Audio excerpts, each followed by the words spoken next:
दिल्ली विधानसभा चुनाव की तारीखें जैसे जैसे नजदीक आ रही है वैसे वैसे लोगों के जहन में कई सवाल खड़े हो रहे हैं।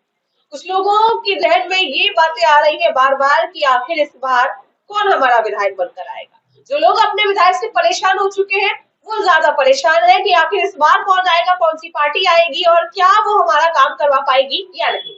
वहीं अगर पार्टियों की बात करें तो सभी इस मोड में है कि हम जीतेंगे तो हम जीतेंगे, इस बार दिल्ली विधानसभा की सीटें हम ले जाएंगे। लेकिन ऐसा हो पाना जनता के ही हाथ में है। सारी की सारी जवाबदार जो है वो जनता के हाथ में है कि जनता आखिर किसे समर्थन देती है, किसे अपना वोट देती है, किसे अपना नेता चुनती है। तो तारीखें नजदीक आ रही है, तो ऐसे में लोगों के जहन में ये भी सवाल है कि हमें आम आदमी पार्टी तो पसंद है लेकिन हमें हमारे विधायक पसंद नहीं है, तो बदलाव होना चाहिए। तो कई लोग ये भी सोच रहे हैं कि आखिर अगर दूसरी पार्टी आती है तो उस दूसरी पार्टी से कैंडिडेट कौन होगा, क्या वो कैंडिडेट पहले भी हमारा नेता रह चुका है या वो किसी और क्षेत्र का नेता रह चुका है, क्या उसमें नेता वाली क्वालिटीज है। तो आपके इन सभी सवालों का, पूरे दिल्ली वासियों के सभी सवालों का जवाब जो है वो आज की हमारी इस रिपोर्ट में है। खास तौर पर दक्षिणी दिल्ली के संगम विहार वासियों के लिए आज की खबर बहुत बड़ी खबर होने वाली है। तो अपनी नजर इस खबर के अंत तक बनाए रहिएगा, इस रिपोर्ट में शुरू से अंत तक बने रहिएगा ताकि आपको आपके सवालों के जवाब मिल सके।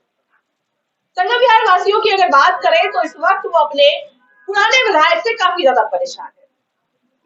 लगभग 80% लोगों की शिकायत है कि उन्हें उनके विधायक आम आदमी पार्टी से दिनेश मोहनिया बिल्कुल पसंद नहीं है। उनके काम उन्हें अच्छे नहीं लग रहे हैं, काम से वो कहीं ना कहीं चूक रहे हैं, कहीं ना कहीं उन्होंने भ्रष्टाचार किया है, घोटाले किए हैं, जिस तरीके के आरोप जो है वो जनता लगा रही है। तो जनता के लिए आज की यह खबर बड़ी होने वाली है क्योंकि उनको दिलासा देने के लिए कई नाम ऐसे जो सामने आए हैं वो हम आज आपको बता रहे हैं। तो सूत्रों के हवाले से जो जानकारी हमारे सामने आई है उसके मुताबिक संगम विहार विधानसभा से इस बार कई ऐसे नाम है जो सामने आ रहे हैं विधायकी के पद के लिए, विधायकी पद के उम्मीदवार के लिए। तो जो पहला नाम है वो है हर्ष चौधरी का, जो पहले कांग्रेस में थे लेकिन अब आम आदमी पार्टी से उनका नाम जोड़ा जा रहा है। वही दूसरा नाम है पंकज गुप्ता का, जो आम आदमी पार्टी से संगम विहार के काउंसलर है वार्ड 168 से। वही तीसरा नाम दिनेश मोहनिया का है। अगर विधायक का बदलाव नहीं होता है तो जो दिनेश मोहनिया है वही इस बार भी विधायक पद के लिए चुने जाएंगे। अब मैं आपको बता दूं कि आखिर ये तीन नाम जो सामने आ रहे हैं वो कौन है, वो क्या करते हैं और उनकी क्या पदवी है। सबसे पहले हम बात कर लेते हैं हर्ष चौधरी के।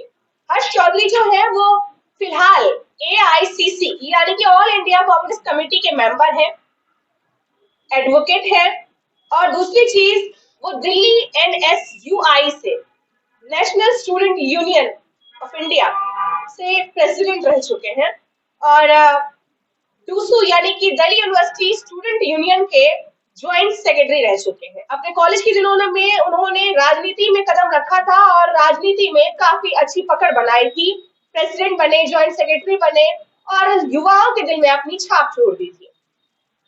अब ऐसा हो सकता है कि आम आदमी पार्टी विधायक पद के लिए संगम विहार से उन्हें ही दावेदार बनाए। लेकिन अगला नाम जो है वो भी कोई कम नहीं है, वो भी अपनी पूरी दरमदार लगा रहे हैं, पूरा जोर लगा रहे हैं। तो उनके बारे में जान लेते हैं कि आखिर वो कौन है। तो दूसरा नाम जो है वो है पंकज गुप्ता का, जो फिलहाल संगम विहार से काउंसलर है, निगम पार्षद है और दिल्ली यूथ प्रेसिडेंट भी है। आम आदमी पार्टी में काफी अच्छी पकड़ है उनकी और ऐसा हो सकता है कि वो अगले विधायक पद के दावेदार बने। तीसरा नाम आम आदमी पार्टी से ही दिनेश मोहनिया का है, जो इस वक्त संगम विहार के विधायक है, विधायकी पद पर है। पिछले 10 सालों से लगातार वो आम आदमी पार्टी से विधायक है। इससे पहले वो दिल्ली जल बोर्ड के उपाध्यक्ष रह चुके हैं। उसके अलावा उत्तराखंड से उन्हें प्रचार प्रसार मंत्री भी बनाया गया था जब उत्तराखंड में इलेक्शन हुआ था, और तमाम चीजें हैं जो उससे जुड़ी हुई है। तो अगर इन तीनों में से आम आदमी पार्टी से कोई जीतता है तो इन तीनों में से ही कोई एक चेहरा होगा। अगला नाम हम देखते हैं कि आखिर कांग्रेस से कौन कौन है। तो कांग्रेस से मैं आपको बता दूं कि कांग्रेस से चौधरी सीसपाल और विष्णु अग्रवाल, ये दो नाम है जो हमारे सामने आ रहे हैं। विष्णु अग्रवाल की अगर हम बात करें तो वो संगम विहार से ही पहले ही एक बार निगम पार्षद रह चुके हैं और कई बार उन्होंने चुनाव में अपनी बढ़त बनाने की कोशिश भी की है, चुनाव लड़ा भी है।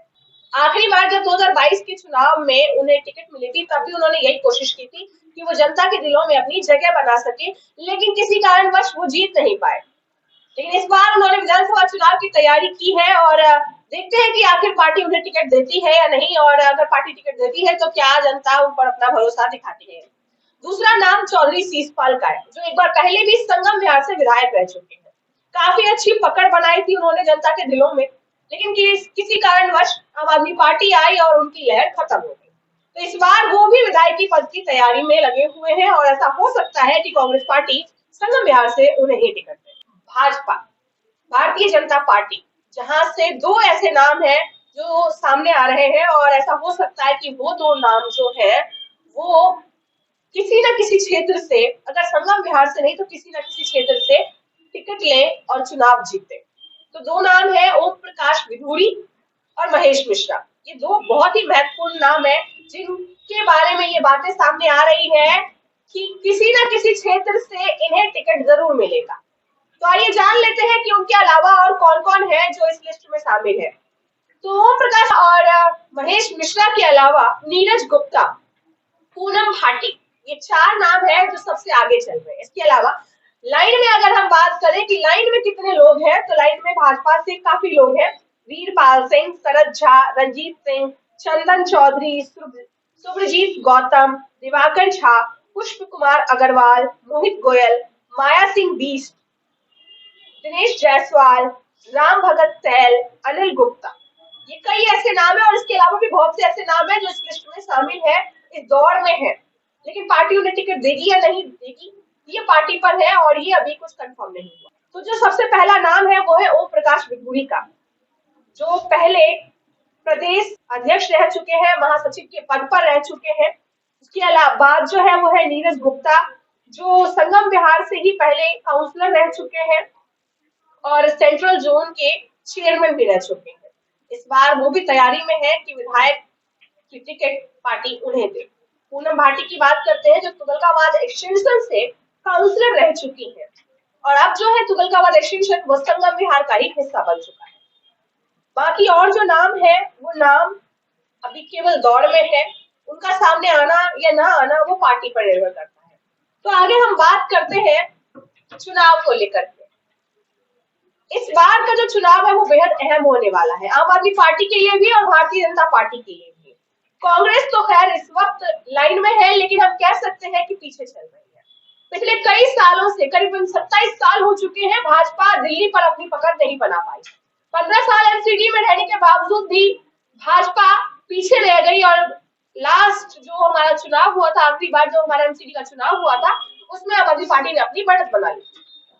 उससे पहले विधानसभा चुनाव की बात करें जो 2019 और 20 के दौरान हुआ था, उसमें भी आम आदमी पार्टी ने ऐसी बढ़त बनाई थी, ऐसा बहुमत हासिल किया था जो आज तक शायद ही किसी ने किया हो। आम आदमी पार्टी से पहले कांग्रेस की सरकार थी, लेकिन भाजपा दूर दूर तक नजर नहीं आ रही थी। भाजपा के मुख्यमंत्री पिछले 27-28 सालों से दिल्ली में नहीं आए। तो इस बार भाजपा पूरी कोशिश में है कि 7 लोकसभा की सीटें हम ले गए हैं तो विधानसभा की सीटें भी हम ही ले जाएंगे। लेकिन वही आम आदमी पार्टी भी इस दौड़ में लगी हुई है कि किसी भी तरीके से विधानसभा का चुनाव नहीं हारना है। लेकिन आम आदमी पार्टी के लिए इस वक्त एक माइनस पॉइंट कह सकते हैं, आप एक नेगेटिव पॉइंट कह सकते हैं कि उनके सभी नेताओं का खुद अरविंद केजरीवाल का जेल जाना, जिससे कहीं ना कहीं दिल्ली की जनता का जो भरोसा है वो उन पर से हट गया है। खैर, विधायकी के चुनाव बेहद नजदीक है और संगम बिहार से किनको टिकट मिल सकती है, किस पार्टी से, ये मैंने आपको बता दिया। अगर आपको ये खबर अच्छी लगी हो तो हमारे इस वीडियो को ज्यादा से ज्यादा शेयर कीजिएगा, हमारी इस खबर को ज्यादा से ज्यादा शेयर कीजिएगा और कमेंट में बताइएगा कि आपको आखिर कौन सा नेता चाहिए, आप किस पार्टी के समर्थन में हैं और आप किस पार्टी से किस कैंडिडेट को देखना चाहते हैं। नमस्कार, मैं आपके साथ मलिका चौहान।